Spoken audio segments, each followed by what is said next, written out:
Welcome to my YouTube channel. और आज हम करेंगे प्रश्न संग्रह 1.3।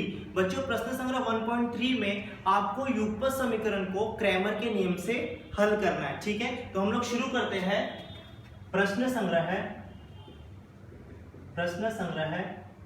1.3, ठीक है, जिसमें आपको जो भी युगपत समीकरण दिया रहेगा उसको हल करना है क्रैमर के नियम से। ठीक है, आप इसको क्रैमर का नियम बोल सकते हो, आप इसको क्रैमर की पद्धति बोल सकते हो, या फिर इसको बोल सकते हैं निश्चयक पद्धति।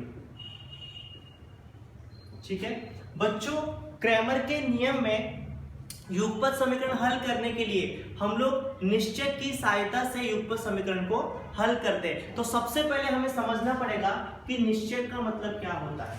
ठीक है, तो सबसे पहले हम लोग टॉपिक शुरू करेंगे जिसका नाम है निश्चयक। ठीक है, निश्चयक को इंग्लिश में कहते हैं डिटर्मिनेंट। ठीक है, निश्चयक को इंग्लिश में कहते हैं डिटर्मिनेंट। अभी निश्चयक क्या होता है, तो बच्चों यहां पर ध्यान से देखिए। अगर मैं यहां पर लिखूं mode of A B C D, ठीक है, mode of A B C D यह एक निश्चयक है और इसके अंदर 4 घटक है। यहां पर देखिए 1 2 3 4, इसके अंदर ऐसे कितने घटक है? 4 घटक है। और बच्चों यहां पर थोड़ा सा ध्यान दीजिए, यहां पर ए बी और सी डी, ए बी और सी डी यहां पर क्या है? क्षैतिज पंक्तियां।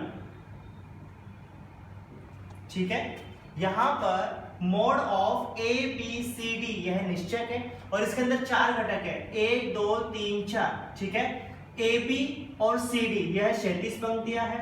ठीक है, मतलब यहां पर ए बी यह पहली पंक्ति है, सी डी यह दूसरी पंक्ति है। ठीक है, अब इसके बाद देखो ऐसे पंक्तियां होती है। ठीक है, और ऐसे खड़े में क्या होते हैं? ऊर्ध्वाधर स्तंभ। ठीक है, तो यहां पर लिख देता हूं, यहां पर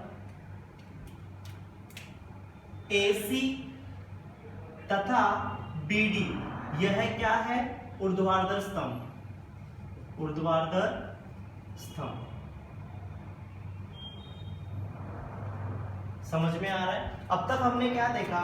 mode of A B C D यह निश्चयक है, इसके अंदर ए बी और सी डी यह क्षैतिज पंक्तियां है, AC और BD यह ऊर्ध्वाधर स्तंभ है। समझ में आ रहा है? ए बी यह पहली पंक्ति है, सी डी यह दूसरी पंक्ति है। यहाँ पर AC यह पहला स्तंभ है और BD यह दूसरा स्तंभ है। ठीक है, और बच्चों यहाँ पर याद रखना, जो निश्चयक का नाम होगा वो हमेशा अंग्रेजी के बड़े अक्षरों से दिया जाता है। जैसे A, ठीक है, A बराबर mode of A B C D, A की जगह आप B ले सकते हो, यहां पर C ले सकते हो, लेकिन बच्चों याद रखना हम लोग स्मॉल a नहीं ले सकते, जो भी इसका नाम होगा बड़े अक्षरों में होगा। ठीक है, ए बी सी डी के बड़े अक्षरों से इसका नाम लिखा जाता है। कैपिटल A ले सकते हो, कैपिटल B ले सकते हो, A से लेकर Z तक कुछ भी ले सकते हो, लेकिन स्मॉल लेटर नहीं होना चाहिए। समझ में आ रहा है? अब हम सीखेंगे कि इसको हल कैसे किया जाता है।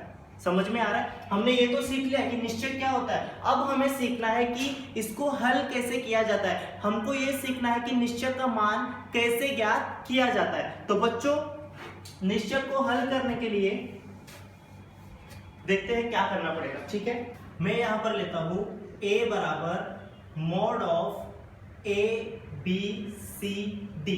ठीक है बच्चों, निश्चयक का मान ज्ञात करने के लिए सबसे पहले आपको A का गुणा करना पड़ेगा D के साथ। क्या करोगे बच्चों? A का गुणा करना पड़ेगा D के साथ। AD बीच में याद रखना बच्चों माइनस का चिन्ह होगा। कुछ बच्चे यहाँ पर प्लस लेते हैं, बच्चों यहाँ पर हमेशा माइनस का चिन्ह होगा। ठीक है, तो यहाँ पर आएगा AD, ठीक है, माइनस B इंटू सी, B इंटू सी, तो ये क्या हो जाएगा? AD minus BC।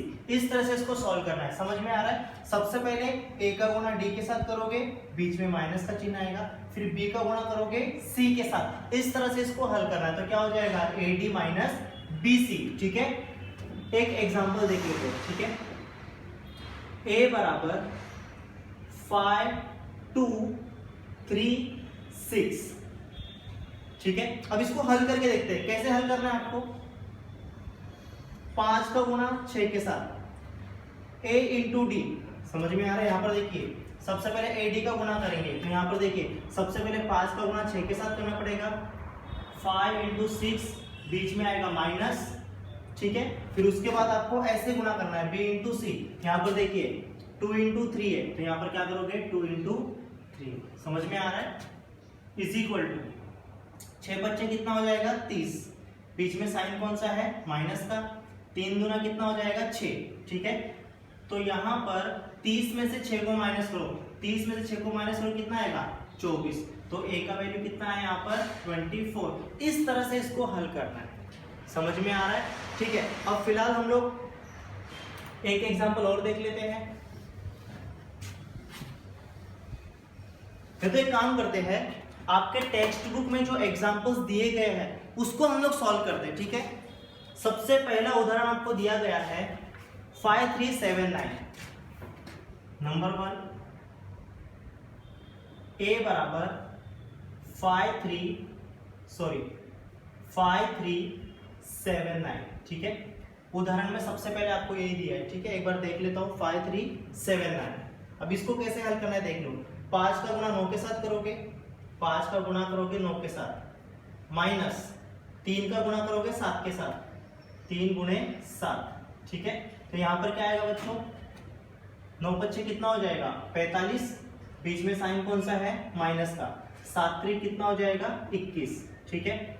45 में से माइनस करोगे 21 को, यहाँ पर कुछ नहीं मतलब क्या होगा प्लस, प्लस माइनस क्या होता है माइनस होता है, मतलब मुझे यहाँ पर क्या करना पड़ेगा माइनस करना पड़ेगा।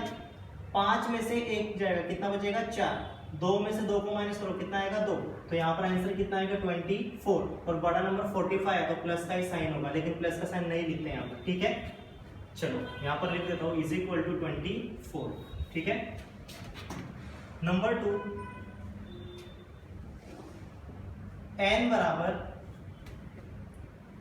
-8 -3 2 and 4, ठीक है। -8 का गुणा 4 के साथ करोगे, कभी भी बच्चों याद रखना माइनस का जब नंबर आएगा, माइनस की जब संख्या आएगी तो आपको उसको ब्रैकेट में लेना है, ठीक है। सो -8 इंटू 4, दोनों को बड़े ब्रैकेट में ले लो, ठीक है। फिर बीच में साइन कौन सा आता है माइनस का, -3 का गुणा 2 के साथ करेंगे, -3 गुणे 2, दोनों को बड़े ब्रैकेट में ले लो, ठीक है। इज इक्वल टू, अब यहां पर देखिए -8, अब 4 के साथ में कुछ भी नहीं मतलब क्या होगा प्लस होगा, ठीक है। यहां पर बच्चों याद रखना माइनस प्लस क्या होता है माइनस होता है, तो यहाँ पर माइनस का चिन्ह आएगा, ठीक है। 8 चौक कितना हो जाएगा 32, समझ में आ रहा है, 8 चौक 32, और माइनस प्लस क्या होता है माइनस होता है, इसके लिए यहाँ पर माइनस का चिन्ह आएगा, ठीक है।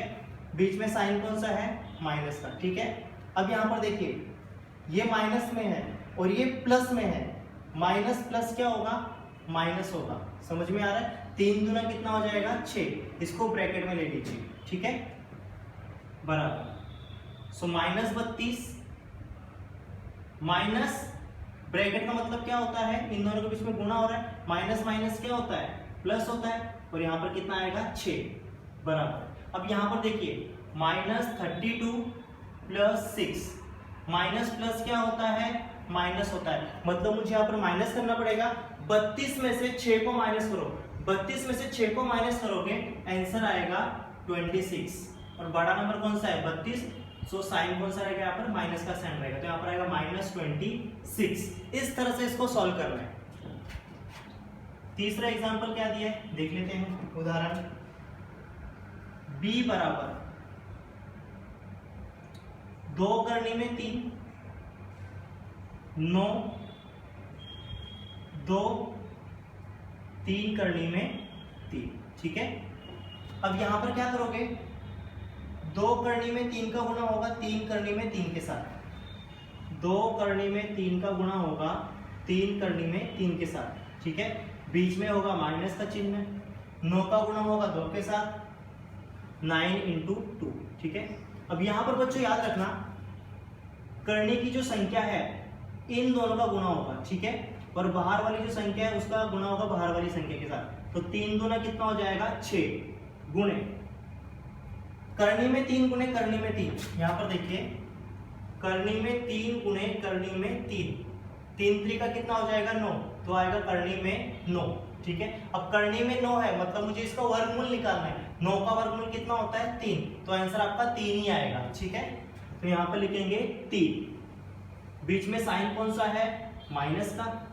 3 दूना कितना हो जाएगा, सॉरी 9 दूनी कितना हो जाएगा 18 बराबर 6 त्रिक 18, बीच में साइन है माइनस का और यहाँ पर क्या है 18, 18 में से 18 का कितना बचेगा 0। इस तरह से इसको हल करना है। अब हम शुरू करेंगे प्रश्न संग्रह 1.3।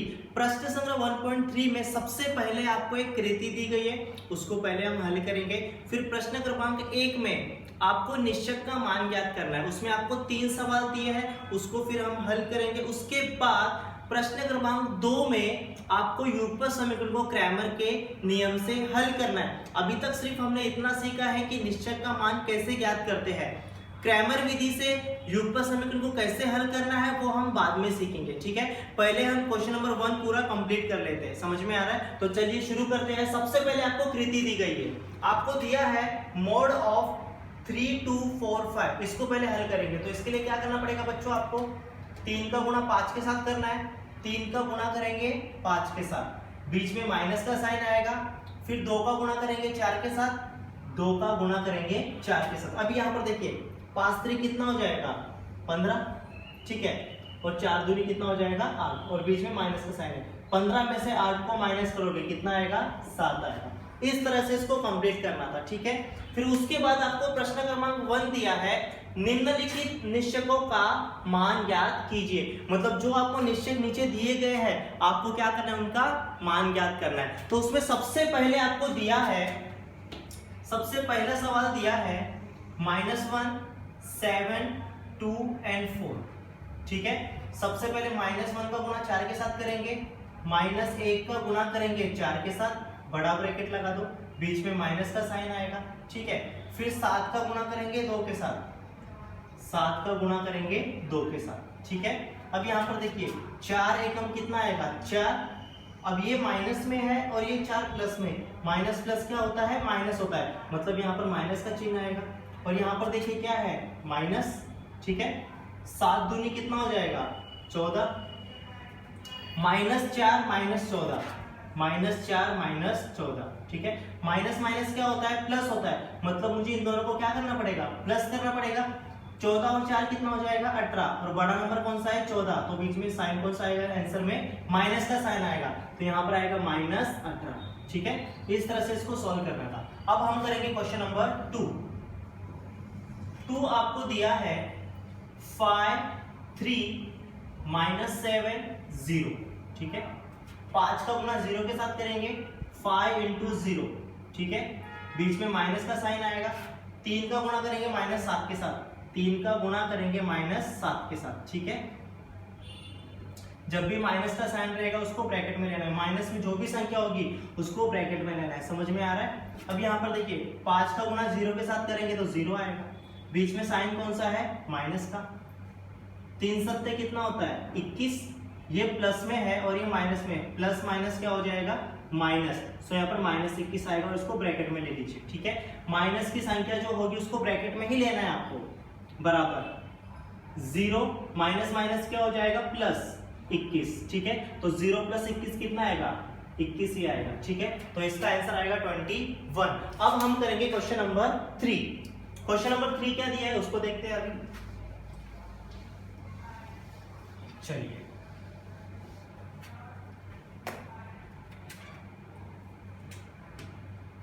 क्वेश्चन 3 आपको दिया है मोड ऑफ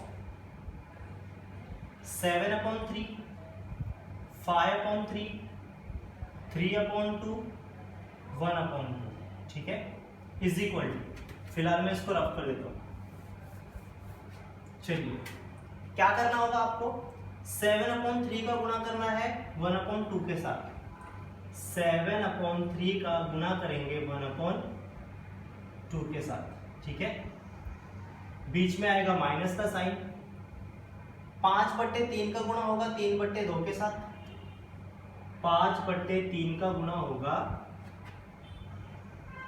3/2 के साथ, ठीक है, बराबर।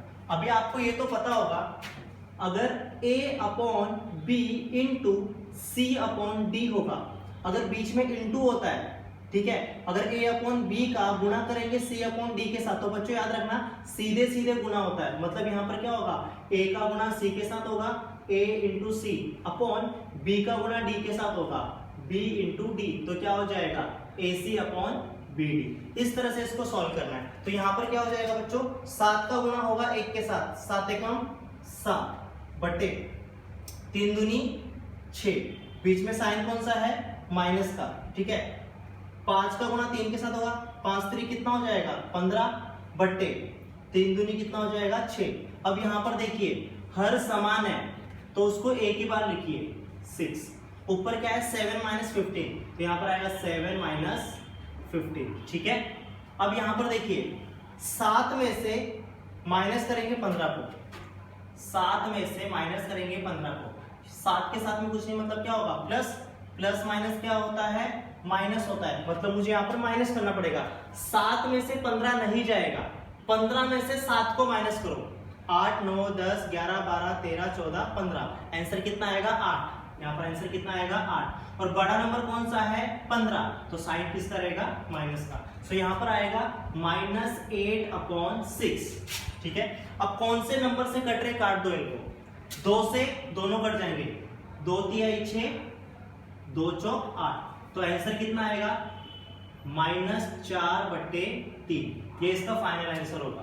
समझ में आ रहा है, इस तरह से इसको सॉल्व करना है। अब हम करेंगे प्रश्न क्रमांक 2, उसमें आपको दिया है क्वेश्चन नंबर 2, आपको दिया है निम्नलिखित युगपत समीकरणों को क्रैमर की पद्धति से हल कीजिए, मतलब जो भी आपको युगपत समीकरण दिया गया है उसको क्रैमर की पद्धति से हल करना है। समझ में आ रहा है। अब क्रैमर की पद्धति से कैसे हल किया जाता है सबसे पहले हम वो देखेंगे, ठीक है। तो फिलहाल मैं इसको रफ कर देता हूं।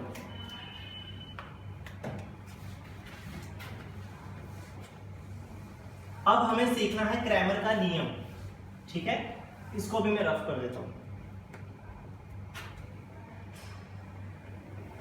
सपोज करो, ठीक है, हम लोग मान के चलते हैं कि हमको युगपत समीकरण दिया है a1x plus b1y is equal to c1, ये हमको दिया है समीकरण नंबर 1, ठीक है। और दूसरा हमें समीकरण दिया है a2x plus b2y is equal to c2, ये हमें दूसरा समीकरण दिया है, ठीक है। यहां पर a1 b1 c1 a2 b2 c2 यह वास्तविक संख्याएं होगी, ठीक है। x y यहां पर वो चर होंगे, समझ में आ रहा है। a1 a2 b1 b2 c1 c2 यहां पर वास्तविक संख्याएं होगी, x और y ये क्या होंगे, चर होंगे, ठीक है। सबसे पहले आपको d का मान निकालना है, किसका मान निकालोगे, d का। अब d का मान कैसे निकालोगे, जब d का वैल्यू निकालोगे तो आपको c1 c2 पे हाथ रखना है, जब आप d का वैल्यू निकालोगे तो c1 c2 पे हाथ रखना है, तो क्या बचेगा a1 a2 b1 b2, आपको x और y को नहीं लेना है, a1 a2 b1 b2, यहां पर मैं लिख देता हूं a1 a2 b1 b2। अब इस निश्चय को कैसे हल करना है वो आपको पता है, ठीक है। सबसे पहले d निकालना है, जब d निकालोगे तो c1 c2 पे हाथ रखना है, क्या लिखोगे a1 a2 b1 b2, इस तरह से लिखना है। उसके बाद आपको निकालना है dx, क्या निकालोगे dx, जब dx निकालोगे तो आपको x वाले टर्म पे हाथ रखना है, समझ में आ रहा है। जब dx निकालोगे तो जिसमें x है वो टर्म पे हाथ रखोगे, ठीक है। यहाँ पर क्या है b1 b2 c1 c2, सबसे पहले b1 b2 नहीं आएगा, क्या लिखोगे c1 c2, उसके बाद b1 b2, ठीक है। तो बच्चों याद रखना, जब भी आप dx का वैल्यू निकालोगे तो आपको x वाले टर्म पे हाथ रखना है। सबसे पहले लिखोगे c1 c2, उसके बाद लिखोगे b1 b2, इस तरह से इसको हल करना है, ठीक है। जब d का वैल्यू निकालोगे तो c1 c2 पे हाथ रखना है, a1 a2 b1 b2 इस प्रकार से लिखना है, और जब dx निकालोगे तो x वाले टर्म पे हाथ रखना है। सबसे पहले आपको c1 c2 लिखना है, उसके बाद b1 b2, c1 c2 b1 b2, ठीक है। उसके बाद निकालेंगे dy, ठीक है। जब dy निकालोगे, जब dx निकाला था तो x वाले टर्म पे हाथ रखा था, और जब dy निकालोगे तो y वाले टर्म पे हाथ रखना है, ठीक है। तो यहां पर क्या आएगा, a1 a2 c1 c2, जैसे दिख रहा है एज इट इज लिख दो। क्या आएगा, a1 a2 c1 c2, समझ में आ रहा है। जब dy निकालोगे तो y वाले टर्म पे हाथ रखना है। क्या लिखोगे, a1 a2 c1 c2, a1 a2 c1 c2, इस प्रकार से इसको हल करना है। फिर यहां पर नीचे लिखोगे क्रैमर के नियम से, ठीक है। सबसे पहले x का वैल्यू निकालेंगे, x क्या हो जाएगा, dx अपॉन dy। उसके बाद हम y का वैल्यू निकालेंगे, y क्या हो जाएगा, dy अपॉन dy। ये आपको याद रखना है। जब x का वैल्यू निकालोगे तो dx अपॉन dy, जब y का वैल्यू निकालोगे तो dy अपॉन t, आपको याद रखना है। यहां से आपको x का वैल्यू मिलेगा, यहां से आपको y का वैल्यू मिलेगा। इस तरह से इसको सॉल्व करना है, ठीक है। तो अभी हम लोग शुरू करेंगे प्रश्न क्रमांक 2 का पहला क्वेश्चन, ठीक है, समझने के लिए। चलिए शुरू करते हैं। सबसे पहले आपको प्रश्न दिया है 3x minus 4y is equal to 10, ठीक है। इसको दे दीजिए समीकरण 1। और दूसरा दिया है 4x plus 3y is equal to 5, इसको दे दीजिए समीकरण नंबर 2, ठीक है। ये हमको युगपत समीकरण दिया गया है। तो सबसे पहले क्या निकालोगे, d निकालोगे। तो यहां पर जब d निकालोगे तो c1 c2 पे हाथ रखना है, a1 a2 b1 b2, ठीक है। तो यहां पर मैं लिख देता हूं, सबसे पहले हम निकालेंगे d, ठीक है। जब d का वैल्यू निकालोगे तो क्या आएगा, c1 c2 पे हाथ रखना है, a1 a2 b1 b2, ठीक है। तो यहां पर आएगा 3, यहां पर -4 है, 4 के साथ माइनस है तो माइनस को भी लिखना पड़ेगा। प्लस होगा तो नहीं लिखना है, माइनस होगा तो लिखना पड़ेगा। मतलब यहाँ पर 3 आएगा, यहाँ पर -4 आएगा। यहाँ पर कितना है 4 और यहाँ पर क्या है 3, समझ में आ रहा है। जब आप d निकालोगे तो c1 c2 पे हाथ रखना है, 3 4 3 4, -4 3 -4 3, ठीक है। अब इसको कैसे हल करना है वो आपको पता है। 3 का गुणा 3 के साथ करेंगे, ठीक है। 3 का गुणा करेंगे 3 के साथ, बीच में साइन होगा माइनस का। 4 का यहाँ पर -4 का गुणा 4 के साथ करेंगे, -4 का गुणा करेंगे 4 के साथ, और इनको बड़े ब्रैकेट में दे दो, ठीक है। 3 3 का कितना हो जाएगा 9, ठीक है। साइन कौन सा है, माइनस का, ठीक है। 4 चौक कितना होता है 16, ये माइनस में है और ये प्लस में, माइनस प्लस क्या हो जाएगा माइनस, तो यहाँ पर -16 आएगा। -16 को ब्रैकेट में दे दो, ठीक है। सो 9 माइनस माइनस क्या हो जाएगा प्लस, तो यहाँ पर आएगा 16, ठीक है। तो यहाँ पर d का वैल्यू आएगा 9 प्लस 16, 16 को 9 में प्लस कर दो, 16 और 9 कितना हो जाएगा 25, ठीक है। यहाँ से d का वैल्यू मिल गया। अब मुझे किसका वैल्यू निकालना है, dx का, ठीक है। जब dx निकालोगे तो x वाले टर्म पे हाथ रखना है, और क्या लिखोगे c1 c2 b1 b2, यहाँ पर देखिए c1 c2 b1 b2, ठीक है। x वाले टर्म पे हाथ रखा, c1 c2 क्या है 10 5, b1 b2 -4 3, ठीक है। अब इसको सॉल्व करने आपको आता है, 10 को 3 के साथ गुणा कर दो, बीच में माइनस का साइन आएगा, -4 गुणे 5, -4 गुणे 5, और इनको बड़े ब्रैकेट में दे दो, ठीक है। 10 को 3 से गुणा करेंगे 30 आएगा, बीच में साइन कौन सा है माइनस का, ठीक है। 4 25 कितना आएगा 20, और ये माइनस में और ये प्लस में, माइनस प्लस क्या हो जाएगा माइनस, तो यहाँ पर -20 आएगा, ठीक है। तो यहाँ पर क्या बचा 30, माइनस माइनस क्या हो जाएगा +20, 30 और 20 कितना हो जाएगा 50, तो dx का वैल्यू कितना आया 50, ठीक है। हमने अभी तक d का वैल्यू निकाला, dx का वैल्यू निकाला, अब हम निकालेंगे dy का वैल्यू। जब dy का वैल्यू निकालोगे तो आपको y वाले टर्म पे हाथ रखना है, ठीक है। a1 a2 c1 c2, dy is equal to A1 A2 3 4 C1 C2 10 5।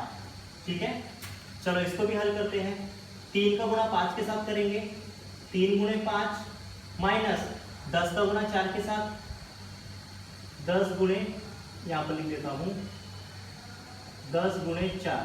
ठीक है, चलिए 5 3 कितना हो जाएगा 15, बीच में साइन है माइनस का। 10 को 4 से गुणा करेंगे कितना आएगा 40। अब यहाँ पर देखिए बच्चों, 15 में से माइनस करेंगे 40 को। ठीक है, 15 के साथ कुछ भी नहीं, मतलब क्या होगा प्लस, प्लस माइनस क्या होता है माइनस होता है, मतलब मुझे यहाँ पर माइनस करना पड़ेगा।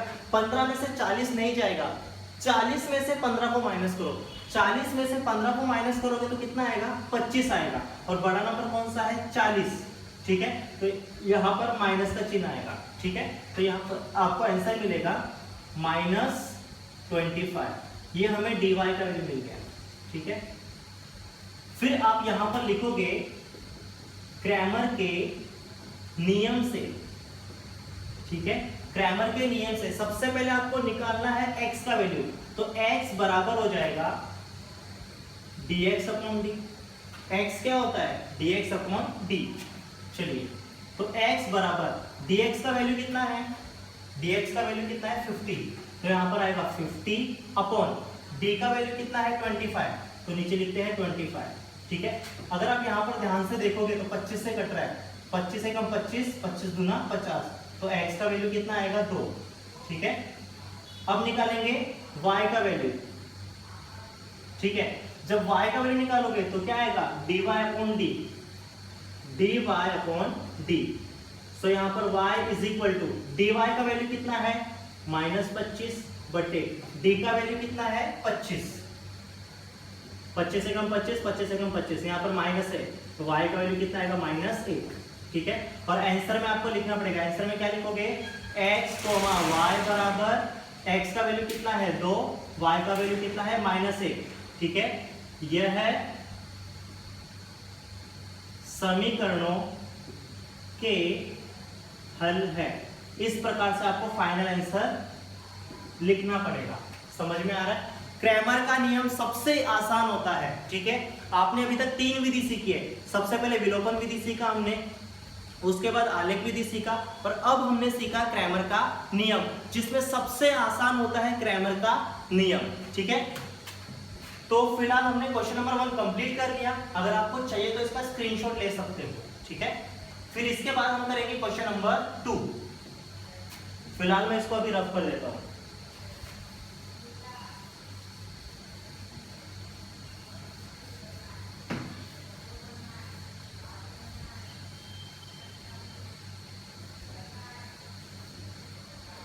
ठीक है,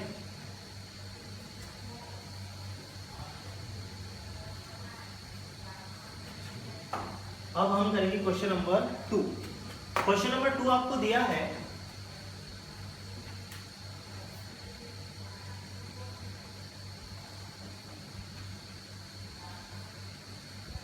4x plus 3y minus 4 is equal to 0, ये पहला समीकरण है। 6x is equal to 8 minus 5y। ठीक है, अगर यहां पर अगर आप ध्यान से देखोगे तो यहां पर देखिए क्या है, a1x plus b1y is equal to c1, और दूसरा समीकरण है a2x plus b2y is equal to c2। अब यहां पर देखिए 4x प्लस 3y, x और y लेफ्ट हैंड साइड में है, उसके साथ में -4 भी है, इसको हमें राइट हैंड साइड में लेके जाना पड़ेगा। समझ में आ रहा है? तो क्या हो जाएगा 4x प्लस 3y, अब ये -4 है, इधर गया तो क्या हो जाएगा +4, लेकिन प्लस नहीं लिखेंगे यहाँ पर, इसको दे दीजिए समीकरण नंबर 1। ठीक है बच्चों, याद रखना क्रैमर के नियम में जो समीकरण होगा सबसे पहले उसको इस रूप में लाना पड़ेगा। ठीक है, C1 C2 को राइट हैंड साइड में ही रखना है हमको। समझ में आ रहा है?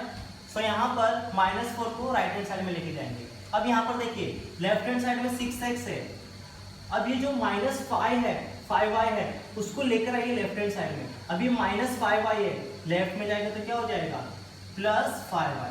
ठीक है, इज इक्वल टू यहाँ पर कितना बचा 8। सबसे पहले जो युगपत समीकरण होगा उसको आपको इस रूप में लाना पड़ेगा। समझ में आ रहा है? पहले x का टर्म आएगा, फिर y का टर्म आएगा, फिर बराबर में आपका नंबर आएगा। समझ में आ रहा है? तो हमने फिलहाल तो चेंज कर ली है। अब हमारा काम क्या है, सबसे पहले हमें निकालना है d का वैल्यू।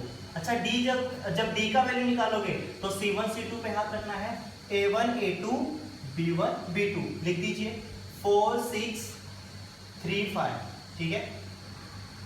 4 का गुणा 5 के साथ करेंगे, 4 × 5, बीच में माइनस का साइन आएगा। 3 का गुणा 6 के साथ करोगे, 3 × 6 इज इक्वल टू 4 × 5 20, बीच में माइनस का साइन, 6 3 कितना हो जाएगा 18। 20 में से माइनस करोगे 18 को, 20 में से 18 का कितना बचेगा 2, तो d का वैल्यू कितना आया 2, ठीक है। अब हम निकालेंगे dx का वैल्यू। जब dx का वैल्यू निकालोगे तो आपको x वाले टर्म पे हाथ रखना है, C1 C2 B1 B2, ठीक है। सो 4 8 3 5, समझ में आ रहा है? 4 का गुणा 5 के साथ, 4 × 5 माइनस 3 × 8, 3 × 8, ठीक है, इज इक्वल टू 4 × 20 माइनस 8 3 कितना हो जाएगा 24। अब यहाँ पर देखिए 20 में से 24 नहीं जाएगा, 24 में से 20 को माइनस करो, कितना आएगा 4, और बड़ा नंबर 24 है तो साइन किसका है इसका माइनस का है। सो dx का वैल्यू कितना आएगा -4। अब हम निकालेंगे dy का value. dy is equal to, जब dy का वैल्यू निकालोगे तो बच्चों याद रखना y वाले टर्म पे हाथ रखना है, A1 A2 C1 C2, यहां पर आएगा 4 6 4 8, ठीक है। इसको हल कर दीजिए, 4 का गुणा 8 के साथ करेंगे, 4 का गुणा करेंगे 8 के साथ, माइनस 4 का गुणा करेंगे 6 के साथ, 8 चौक 32 माइनस 6 चौक कितना आएगा 24। बच्चों यहां पर 32 में से 24 को माइनस करना है, 32 में से माइनस करेंगे 24 को, ठीक है। अब यहाँ पर देखिए 2 में से 4 जाएगा क्या नहीं जाएगा, हासिल रहेगा। 12 में से 4 को माइनस करो, 12 में से 4 गया कितना बचेगा, कितना बचेगा 12 में से 4 गया 8, ठीक है। अब यहाँ पर 2 बचा, 2 में से 2 गया 0, मतलब यहाँ पर आंसर कितना आएगा 8, ठीक है। तो यहाँ पर dy का वैल्यू कितना आया 8, ठीक है।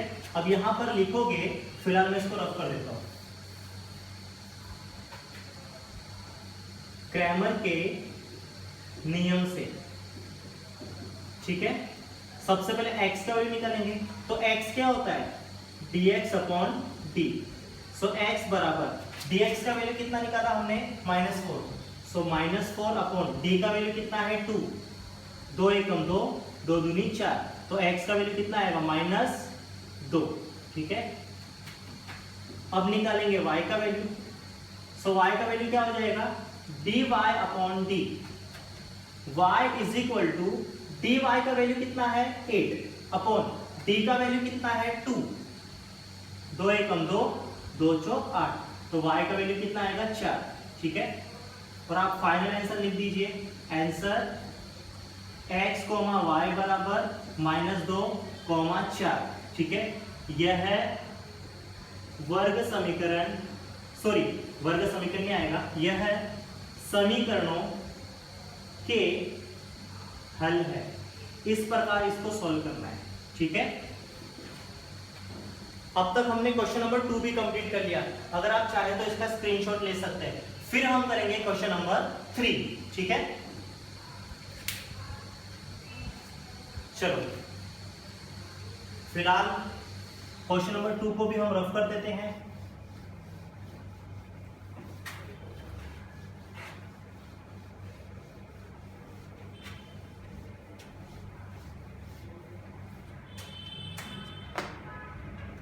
आपको क्वेश्चन नंबर 3 दिया है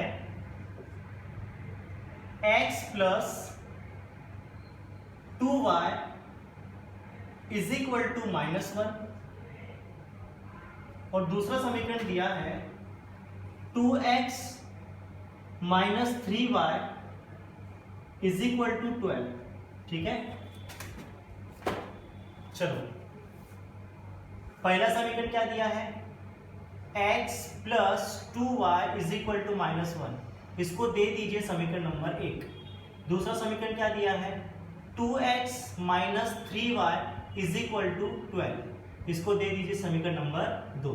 ठीक है, सबसे पहले हमें d का वैल्यू निकालना है। ठीक है, जब d का वैल्यू निकालोगे तो C1 C2 पे हाथ रखना है। यहाँ पर x के साथ कुछ भी नहीं है, मतलब यहाँ पर क्या होगा, 1 होगा। ठीक है, C1 C2 पे हाथ रखो, A1 A2 B1 B2। सो यहाँ पर आएगा 1 2 2, यहाँ पर -3 है। ठीक है, चलो 1 का गुना करेंगे 3 के साथ। अब फिलहाल मैं इसको डायरेक्ट करने वाला हूँ। 3 एकम क्या हो जाएगा, 3। ये प्लस में है और ये माइनस में है, प्लस माइनस क्या हो जाएगा, माइनस। ठीक है, बीच में साइन कौन सा आता है, माइनस का। 2 का गुना करेंगे 2 के साथ, 2 दूनी कितना हो जाएगा, 4। मैं यहाँ पर डायरेक्ट कर रहा हूँ, अगर आप चाहे तो डिटेल में कर सकते हो। -3 -4, माइनस माइनस क्या होता है, प्लस, मतलब मुझे इन दोनों को प्लस करना है। 3 और 4 कितना हो जाएगा, 7। बड़ा नंबर 4 है तो साइन किसका रहेगा, माइनस का। तो यहाँ पर आएगा -7। सो डी का वैल्यू कितना आया, -7। अब हम निकालेंगे dx का वैल्यू। जब dx का वैल्यू निकालोगे तो x पे हाथ रखना है। ठीक है, सबसे पहले लिखोगे C1 C2, फिर B1 B2। तो यहां पर आएगा C1 C2 -1 12, B1 B2 2 -3। ठीक है, 3 एकम 3, माइनस माइनस क्या होता है, प्लस, लेकिन प्लस यहां पर लिखेंगे नहीं। ठीक है, बीच में साइन कौन सा होता है, माइनस का। 2 का गुना करेंगे 12, 12 दूना कितना हो जाएगा, 24। सो dx इज इक्वल टू, 3 में से 24 नहीं जाएगा, 3 में से माइनस करेंगे 24 को, 3 में से 24 नहीं जाएगा, 24 में से 3 को माइनस करो कितना आएगा, 21। बड़ा नंबर कौन सा है, 24, साइन कौन सा है, माइनस का। तो यहाँ पर dx का वैल्यू आएगा -21। समझ में आ रहा है। अब तक हमने d का वैल्यू निकाला, dx निकाला। अब हम निकालेंगे dy का value. So dy is equal to, जब dy निकालोगे तो y वाले टर्म पे हाथ रखिए, A1 A2 C1 C2। यहां पर आएगा 1 2 -1 12 इज इक्वल टू, यहां पर देखिए 1 का गुणा 12 के साथ करेंगे, 12 एकम 12। ठीक है, बीच में साइन कौन सा आता है, माइनस का। -1 का गुणा 2 के साथ करेंगे, 2 एकम 2। अब ये प्लस में है और ये माइनस में, प्लस माइनस क्या हो जाएगा, माइनस। तो यहाँ पर आएगा -2 is equal to 12 minus minus plus 2, 12 और 2 कितना हो जाएगा, 14। सो dy का वैल्यू कितना आया, 14। ठीक है, अब यहाँ पर लिखेंगे क्रैमर के नियम से। ठीक है, चलिए फिर x का वैल्यू निकाल लें। x बराबर dx upon d। So x is equal to, dx का वैल्यू कितना निकाला, -21। d का वैल्यू कितना है, -7। माइनस माइनस कैंसल, 7 एकम 7, 7 त्रिक 21। तो x का वैल्यू कितना आएगा, 3। ठीक है, अब निकालेंगे y का वैल्यू। सो y क्या हो जाएगा, dy upon d। So y is equal to, dy का वैल्यू कितना है, 14, और d का वैल्यू कितना है, -7। 7 एकम 7, 7 दूनी 14। y का वैल्यू कितना आएगा, यहाँ पर माइनस है, -2 आएगा। ठीक है, और आपको फाइनल आंसर लिखना पड़ेगा। क्या लिखोगे, आंसर x, y बराबर 3, -2। यह है समीकरण के हल है। आपको फाइनल आंसर लिखना पड़ेगा। अगर आपको चाहिए तो आप इसका स्क्रीनशॉट ले सकते हो। फिर हम करेंगे क्वेश्चन नंबर 4। ठीक है, तो फिलहाल मैं इसको रफ कर देता हूं।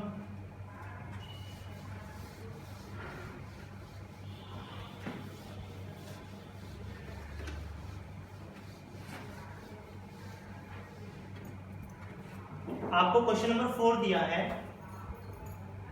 6x - 4y 6x - 4y is equal to -12। और दूसरा समीकरण दिया है 8x - 3y 8x - 3y is equal to -2। ठीक है, सबसे पहले इसको समीकरण 1 लेंगे, 6x minus 4y is equal to minus 12, इसको दे दीजिए समीकरण 1। 8x minus 3y is equal to minus 2, इसको दे दीजिए समीकरण नंबर 2। ठीक है, चलिए सबसे पहले हम d का वैल्यू निकालेंगे। जब d का वैल्यू निकालोगे तो C1 C2 पे हाथ रखना है, A1 A2 B1 B2, सो 6 8 -4 -3 -4 -3, ठीक है। 6 का गुणा 3 के साथ करेंगे, 6 3 कितना हो जाएगा 18। ये प्लस में है और ये माइनस में, प्लस माइनस क्या हो जाएगा माइनस, तो यहाँ पर माइनस का चिन्ह आएगा। ठीक है, अब यहाँ पर मैं डायरेक्ट कर रहा हूँ, अगर आप चाहे तो आप डिटेल में ब्रैकेट्स के साथ में कर सकते हो। बीच में साइन कौन सा आएगा माइनस का। ठीक है, -4 का गुणा 8 के साथ करेंगे, 8 चौक कितना होता है 32 होता है। ये प्लस में है और ये माइनस में, प्लस माइनस क्या हो जाएगा माइनस, इसको ब्रैकेट में दे दो आप। चलिए सो -18 माइनस माइनस क्या हो जाएगा प्लस, यहां पर आएगा 32। अब यहां पर देखो -18 प्लस 32, माइनस प्लस क्या होता है माइनस होता है, मतलब मुझे यहाँ पर माइनस करना पड़ेगा। 18 में से 32 नहीं जाएगा, 32 में से 18 को माइनस करो, 32 में से माइनस करो 18 को। ठीक है, अब यहाँ पर देखिए 2 में से 8 नहीं जाएगा, हासिल लेगा, 12 में से 8 गया कितना बचेगा 4, यहाँ पर 2 बचा, 2 में से 1 गया 1। ठीक है, और बड़ा नंबर 32 है तो प्लस का साइन आएगा, यहाँ पर आएगा 14। सो यहाँ पर d का वैल्यू आएगा 14। ठीक है, अब हम निकालेंगे dx का वैल्यू। फिलहाल मैं इसको रफ कर देता हूं। ठीक है, जब dx का वैल्यू निकालोगे तो आपको x वाले टर्म पे हाथ रखना है। जब dx निकालोगे तो x वाले टर्म पे हाथ रखना है। c1 c2 b1 b2, c1 c2 -12 -2, b1 b2 -4 -3। ठीक है, 12 का गुणा 3 के साथ करेंगे। ठीक है, 12 दूना 24, 12 तिहाई 36, ये भी माइनस में है और ये भी माइनस में, माइनस माइनस क्या हो जाएगा प्लस, लेकिन शुरुआत में प्लस नहीं लिखते। ठीक है, बीच में साइन आएगा माइनस का।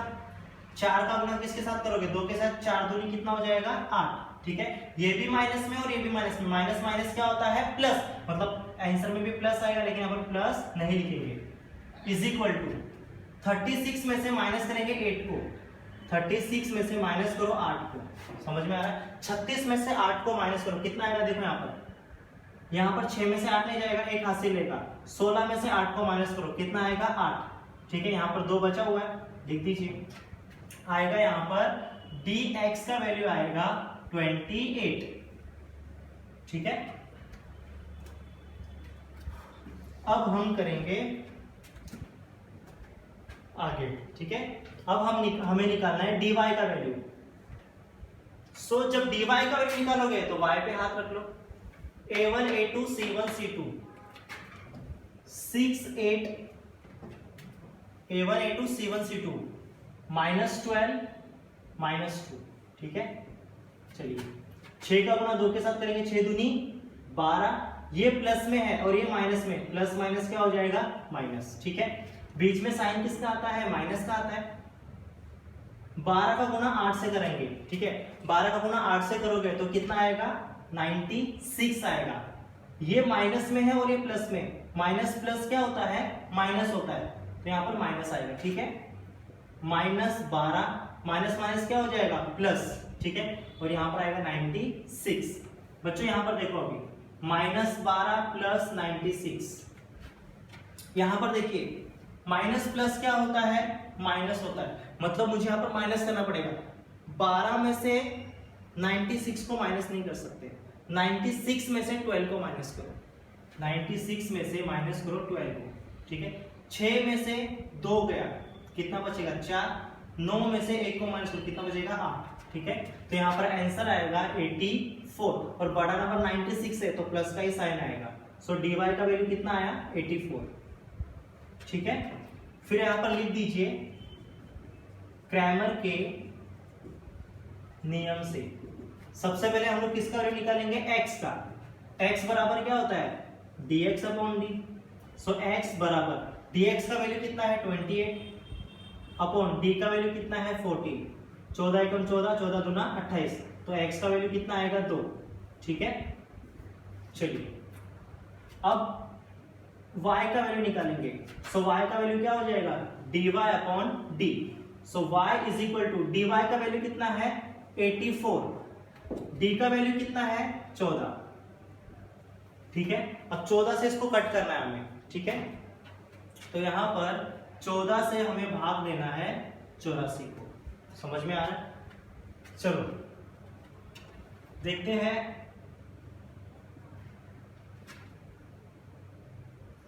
14 को 6 से गुणा करके देखते कितना आता है। 6 चौका कितना होगा 24, हासिल 2, 6 एकम 6, 6 और 2 कितना हो जाएगा 8। ठीक है, अगर 14 का पहाड़ हम लोग 6 बार बोलेंगे तो कितना आता है 84 आता है। समझ में आ रहा है? 14 एकम 14, 14 6 कितना हो जाएगा 84। सो y का वैल्यू कितना आएगा 6। आपको आंसर लिखना पड़ेगा x, y बराबर -2 6। यह है समीकरण के हल है। ठीक है, इस तरह से आपको इसको सॉल्व करना था। फिलहाल मैं इसको रफ कर देता हूं। ठीक है, इस तरह से इसको सॉल्व करना था। क्रैमर का नियम सबसे आसान है। ठीक है, बस आपको कैलकुलेशन एकदम परफेक्ट होनी चाहिए आपकी। अब इसके बाद हम करेंगे क्वेश्चन नंबर 5। फिलहाल मैं इसको रफ कर देता हूं। ठीक है,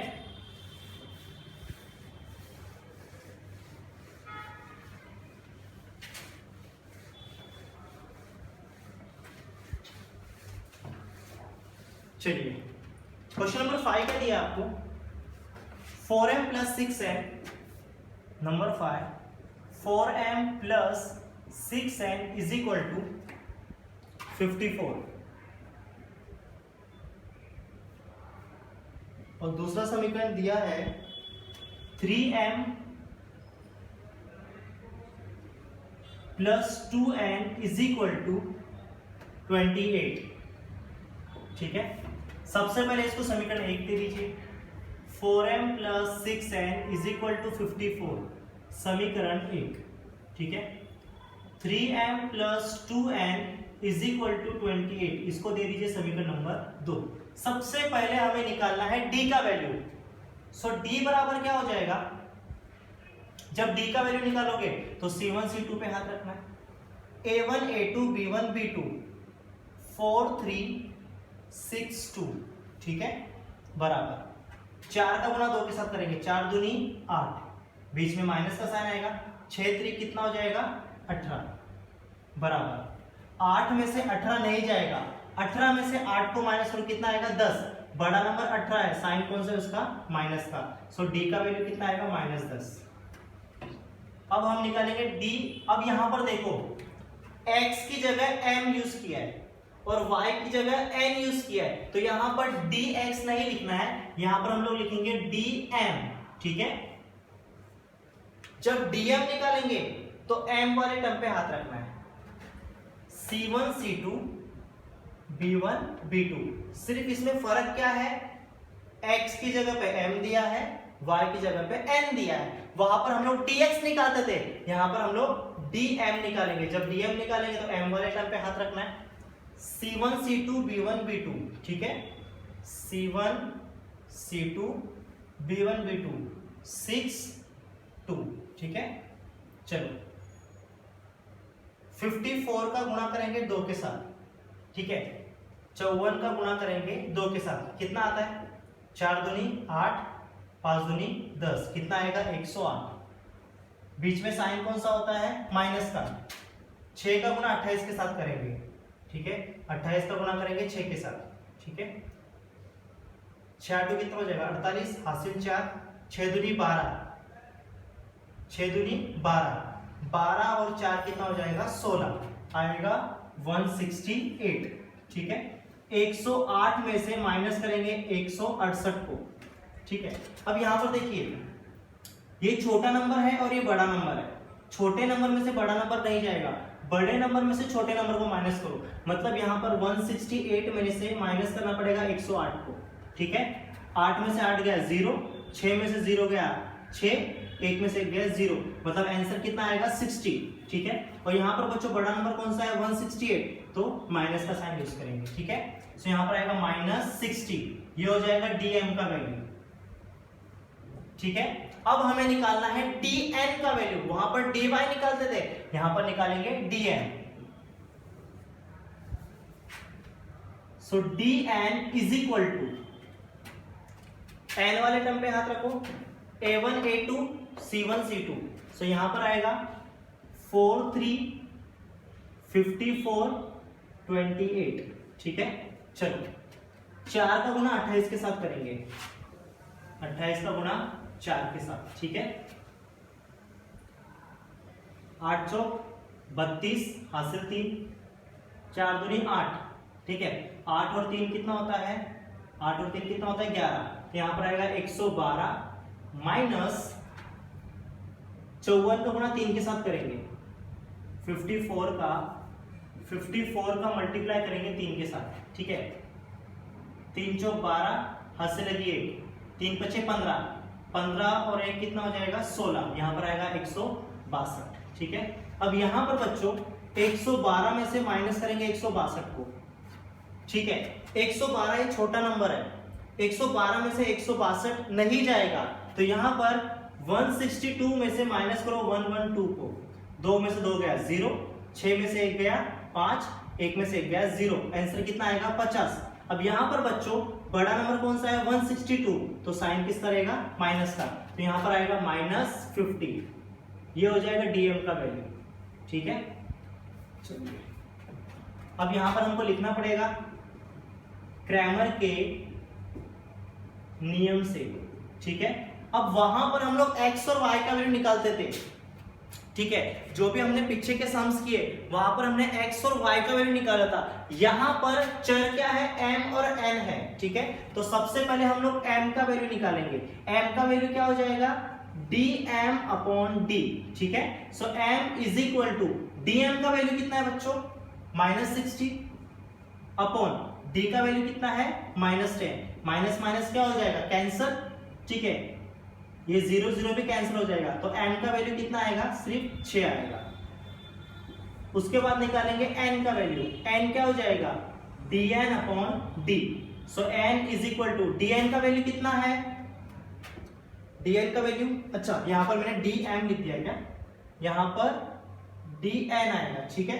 सो यहां पर dn का वैल्यू कितना है -50 अपॉन d का वैल्यू कितना है -10, माइनस माइनस क्या हो जाएगा कैंसिल, 0 0 क्या हो जाएगा कैंसिल, n का वैल्यू कितना आएगा 5, ठीक है।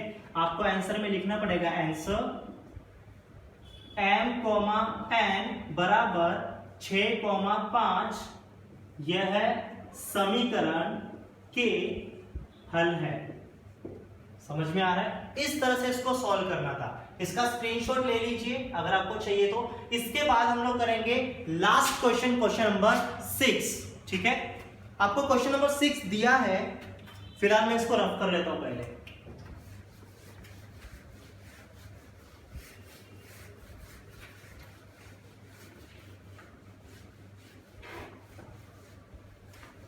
चलिए क्वेश्चन नंबर 6 करेंगे अभी। क्वेश्चन नंबर 6 आपको दिया है 2x plus 3y is equal to 2, ये पहला समीकरण दिया है। और दूसरा समीकरण दिया है x minus y/2 is equal to 1/2, ठीक है। ये दूसरा समीकरण दिया है, तो पहले समीकरण को लिख लीजिए 2x plus 3y is equal to 2, इसको दे दीजिए समीकरण नंबर 1, ठीक है। अब समीकरण दूसरा हमको क्या दिया है x minus y/2 is equal to 1/2। यहां पर मुझे हर में 2 नहीं चाहिए, यहां पर क्या है y/2। अब 2 मुझे नहीं चाहिए, क्या करना पड़ेगा 2 से गुणा करना पड़ेगा। जब गुणा करोगे तो 2 और 2 क्या हो जाएगा कैंसिल, मतलब मुझे यहां पर पूरे समीकरण में 2 से गुणा करना पड़ेगा। हमने ये 1.1 में भी किया था, समझ में आ रहा है। तो सब हम लोग क्या करेंगे, इस पूरे समीकरण के अंदर 2 से गुणा कर देंगे। तो देखिए समीकरण क्या दिया है x minus y/2 is equal to 1/2।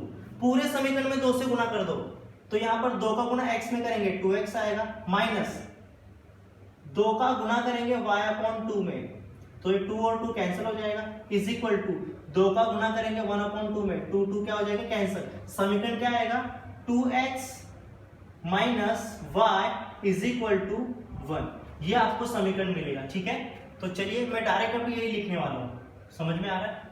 2 into x क्या हो जाएगा 2x, यहाँ पर 2 और 2 कैंसिल हो जाएगा, क्या बचेगा y, और माइनस का साइन है तो minus y is equal to, यहाँ पर 2 और 2 कैंसिल हो जाएगा, क्या बचेगा सिर्फ 1 बचेगा। इसको दे दीजिए समीकरण नंबर 2। ठीक है, यहां पर मैं लिख देता हूं 2 से गुणा करने पर, ठीक है, और इसको दे दीजिए समीकरण नंबर 2। ठीक है, अब सबसे पहले हमें d का वैल्यू निकालना है। सो d का वैल्यू क्या हो जाएगा, जब d का वैल्यू निकालोगे तो c1 c2 पे हाथ रखना है, a1 a2 b1 b2, सो यहां पर आएगा 2 2 3, ठीक है, यहां पर कुछ भी नहीं है मतलब यहां पर 1 होगा, यहां पर आएगा -1, ठीक है, इज इक्वल टू 2 का गुणा 1 के साथ करेंगे, 2 1 का 2, ये प्लस में है और ये माइनस में, प्लस माइनस क्या होता है माइनस, बीच में साइन कौन सा आता है माइनस का, 3 दूनी क्या हो जाएगा 6, अच्छा -2 -6, माइनस माइनस क्या होता है बच्चों प्लस होता है, मतलब मुझे इन दोनों को प्लस करना पड़ेगा, 2 और 6 कितना हो जाएगा 8, बड़ा नंबर कौन सा है 6, माइनस का साइन आएगा, सो डी का वैल्यू कितना आया -8। चलिए फिलहाल हम इसको रफ कर देते हैं।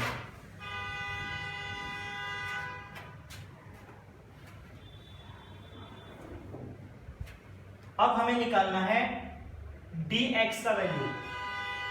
जब बच्चों आप dx का वैल्यू निकालोगे तो आपको x वाले टर्म में हाथ रखना है, c1 c2 b1 b2, सो c1 c2 b1 b2, ठीक है, इसको हल कर दीजिए, 2 का गुणा -1 के साथ करेंगे, 2 एकम 2, ये प्लस में है और ये माइनस में, प्लस माइनस क्या होता है माइनस, बीच में साइन कौन सा आता है माइनस, 3 का गुणा 1 के साथ करेंगे, 3 एकम क्या हो जाएगा 3, ठीक है, so dx is equal to minus minus क्या होता है प्लस, 3 और 2 कितना हो जाएगा 5, ठीक है, और यहाँ पर बड़ा नंबर 3 है, साइन कौन सा आएगा माइनस का।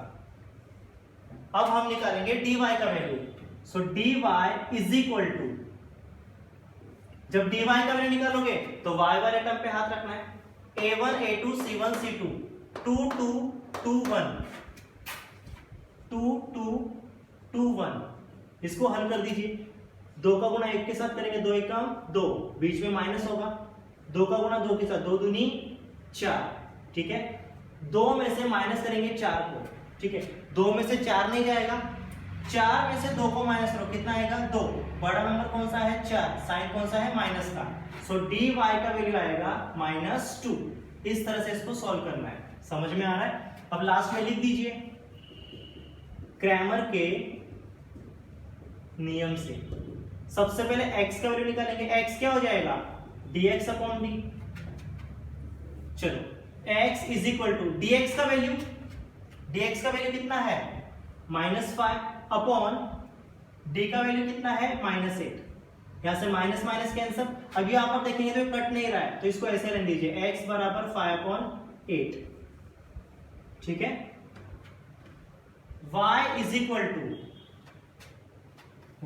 टू क्या होता है dy upon d, so y का वैल्यू कितना आएगा, dy का वैल्यू कितना है बच्चों -2 बट्टे d का वैल्यू कितना है -8, यहां पर माइनस माइनस कैंसिल, अब दोनों 2 से कट रहा है, 2 एकम 2 2 चौक 8, तो y का वैल्यू कितना आएगा 1/4, ठीक है, और लास्ट में आपको लिखना पड़ेगा आंसर x, y बराबर x का वैल्यू कितना है 5/8, 1/4, यह है समीकरण के